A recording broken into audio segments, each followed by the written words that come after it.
Hi, this is Mark Waid, writer of Superman Birthright, and you're listening to Krypton Report. Up in the sky, look!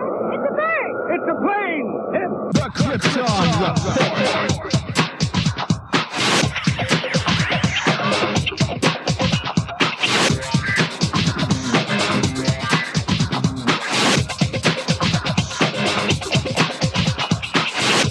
I am your host, Tyler, and welcome to Krypton Report, a podcast dedicated to all things Superman, Supergirl. We're going to look at the Supergirl TV series, as well as the Krypton TV series, anything that has to do with the characters in their world. Comics, movies, TV shows. We will talk about everything and anything. We are part of the Southgate Media Group podcasting network. You can find us on Instagram, Twitter, Facebook at Krypton Report. You can also email us at kryptonreportpod@gmail.com. If you get a chance to go over to iTunes, Apple Podcasts, please leave us a review to help us get better. You can find me personal at JTYPatrick on Twitter and everything else. Have you heard the good news? That's right. You can buy a Krypton Report t-shirt at tpublic.com. Check it out. They have all sizes, colors, styles of shirts. Just go to tpublic.com and search Krypton Report, and you'll see our logo. And every time you buy a shirt, it helps support other podcasts from southgatemedia.com. Thank you. Enjoy the show. And welcome back to the Krypton Report. It is I, your host, Tyler, and I bring forth good tidings of joy. Nope, it's a little early for that, so I guess I can bring forth Thanksgiving yet, but anyways, we're going to discuss Season 3, Episode 5, Damages. And man, was this a good one. It was nice. It was a little step back. We get to explore Lena and get to know Sam a little bit more. And we welcome back our good friend, the douchebag Morgan Edge. So let's take a jump into this. Now, a couple of quick points that we left off on the last episode. Alex had a breakdown about that she wants to be a mom. And Maggie said that she didn't want kids. And that's a big deal. And Junia and I were talking, and I was like, shouldn't that have come up earlier in the relationship? Like, that's just a big part of, like, growing up, marriage, that you think about that. You mean, throughout all of your time dating and getting to know each other, not once did the idea of, do you want to have kids one day, came up, instead of, like, a couple of days before you're getting married. Then you're like, oh, you don't want kids? Just thought. And then, of course, Sam Rain had like little glyphs all over her body when the creepy Emperor Palpatine showed up. So the episode opens with a bus escaping a jail, and we have Supergirl stop it, and she's like, there's this really awesome shot of inside the bus looking out the glass of her standing up. And I was like, awesome. And then Alex drops in from behind. And they fight. And then it cuts to them outside walking away, and Supergirl says, are you okay? And she's like, no. And then the logo comes up. It was a very subtle way to start the episode. And then we get cut to Ruby's school, and there's a little boy. It looks like she might have a crush on Ruby. And then he passes out. Poor guy. Just finally got the courage to talk to the girl, and already you're dropping down. We see Jimmy and Lena are butting heads a lot with her now part of in Catco and everything. So it's really kind of like just Jimmy versus Lena. Very interesting. And then, of course, right then is when Kara walks in. We see Morgan Edge on TV with sick children. And they start to say that, they're all lead poisoned. And they really want to flip this and turn this around on a lead bomb, which is pretty cool in the sense of, like, it is something serious. But then later in the episode, we get Wynn talking about the math that him and Lena ran and what the percentage was and how it was supposed to dissipate when touching humans and what the percentages were. And then we found out there's a 10% chance that humans could have been poisoned by lead. And you're like, okay, that's getting pretty crazy. But, Lena did what she thought was right at a time where we're being invaded by aliens. Again. I think bomb that kills aliens is a pretty big risk of saving people. I mean, there's things that happen in our lives, in our world now, that we don't know or don't think about, that there is collateral damage to people. Probably corn syrup will kill us all. Yeah. And as you know, there's a parent that runs in yelling about his boy, and he's blaming Lena. And I look at it as a parent, like, how would I feel? And honestly, I don't know, but I would hope that I would be rational to think that the fallout from an alien invasion fighting, I mean, the Daxamites could have had a bacteria and killed us for all we know, that we would not be able to fight. And we were just trying to protect ourselves. But people are irrational, because in the next scene when Lena decides to hold a press conference, a woman, didn't look like a woman, was a very androgynous looking person, shoots at them. And of course, Carr catches a bullet, but you know who else catches a bullet? Jimmy, in his shoulder. And, you know, getting shot, never been shot, is a big deal. But I kind of think that, you know, getting shot in the shoulder, you wouldn't freak out like you're about to die. Especially when you're Jimmy Olsen. I don't know. But, Lena does get a great line in here when Sam takes her to her house and she's there, and Sam says that, you know, we're friends, and Lena says, would you still be my friend if Ruby was sick? And then it pauses and cuts. It's a hard thing to answer. And I feel like this could have been Lena's turn to the dark here. But it's like, no matter what happens to her, she's still fighting it. She's not becoming what she thinks she should. You know, Kara and Sam bond together. They're both adopted. Interesting, right? They mentioned a food truck. Poor food trucks. They always get a bad rap. But we found out all these kids were poisoned by Acre Chemical, a subsidiary of Morgan Hedges Company. So, hey, lead in the pool. Who would have thunk it, right?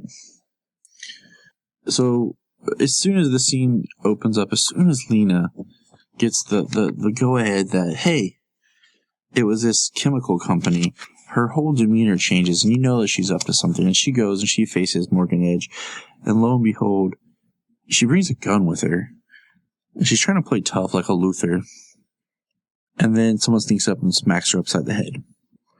Not trying to be mean here, Lena, but you don't bring a gun by yourself. You don't go by yourself. Just throwing that out there. So which leads her to being in a plane flying. So far this episode, we haven't got any sight of Hank / John. And then there he is, real quick, at the DEO. And I think to myself, why did Martian Manhunter do much? I mean, there are some comics where he is more powerful than Superman. There are some where him and Superman are equal, back and forth. And I feel like he's such a powerful character that they haven't found a way to depower him. Nothing like, you know, they've done so much with his backstory, but, you know, at the time, John could have come here as a child and never learned his full Martian capability. Or he was affected by the Medusa virus. It hindered him. Or he's still suffering from the white Martian blood, you know, poisoning and everything that he had. Something to where it gives us some sort of understanding of why he doesn't turn into John Martian Manhunter and do more. Why he always seems depowered and held back. And why he still has his Hank Henshaw form most of the time. So there's some quick ideas I just threw out there that I just thought of off the top of my head. I'm sure the writers room maybe can think of something. If not, you should hire me. I got ideas. I talk on this thing for free of ideas. So Supergirl blasts into action. And you know one thing I thought about this episode? I don't know what you ever thought about. How are Supergirl's ears pierced? Just throwing that out there. I mean, seriously. And she stops the plane. It splits in half. And Lena, jeez, too many L's here, gets a great line about, you know, stop the chemicals, don't let them fall into the reservoir, save them, not me. And Kara gives her, like, climb, you gotta climb. And she climbs up, and, you know, there's an awesome shot of Kara holding Lena in one hand and the plane in the other, and the chemicals don't dissipate. And I would have liked to have seen more of the fallout of Morgan Edge with everything, but as we learn, Morgan Edge is a snake, and he pinned it on the guy who was remotely flying the C-130, and stupidly gets the guy to fire a gun at the console so that Morgan Edge can shoot him and there's residue on the guy. But it looks like he shot him in the chest, which is not exactly if you were going to kill yourself where you would shoot yourself. But, we see Morgan Edge slip by, but we don't get to see it really like the media blitz that we should. And Supergirl faces off against Morgan Edge, and he has this little speech about hate and enemies and how the capes don't have this. And he said, last time you're mad at me, you dropped me on top of a storage container. And then she says, you can let yourself out. And I don't know, like, if I was her, I just would have grabbed him and flew out the window and just took him up somewhere really high and awkward and left him. I mean, just shut him up. Or somewhere really cold. Like Antarctica. Alone.